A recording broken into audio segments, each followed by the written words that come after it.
Cet homme sait quand tu vas mourir. Oui, tu as bien entendu. Il connaît l'année exacte, le mois, et même le jour où tu rendras ton dernier souffle. Mais ce n'est pas tout. Il voit aussi les tremblements de terre, les inondations et les catastrophes avant qu'elles n'arrivent. Et le plus terrifiant, c'est que le pire reste à venir.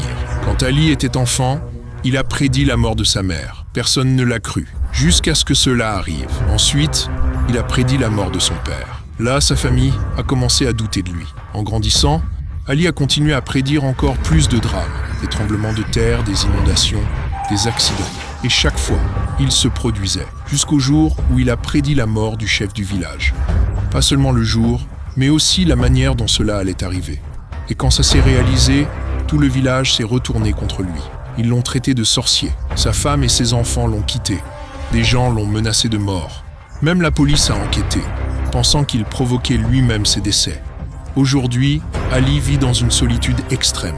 Il voit toujours les morts, les catastrophes, les dangers, mais il garde le silence.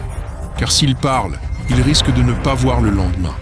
Il vit seul, lutte chaque jour juste pour survivre, en attendant son propre destin, qu'il voit parfaitement. Son don est devenu sa malédiction. Il a essayé de dire que cela venait de Dieu, mais personne ne l'a écouté. Et son histoire m'a fait réfléchir. Pourquoi avons-nous peur de ce que nous ne comprenons pas au lieu de juger? Pourquoi ne pas apprendre à respecter nos différences?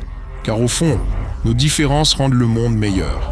J'ai demandé à Ali s'il pouvait prédire ma mort. Il a souri et dit « Tu as encore beaucoup d'histoires à raconter. Alors, voudrais-tu avoir ce talent ou serait-ce une malédiction ?»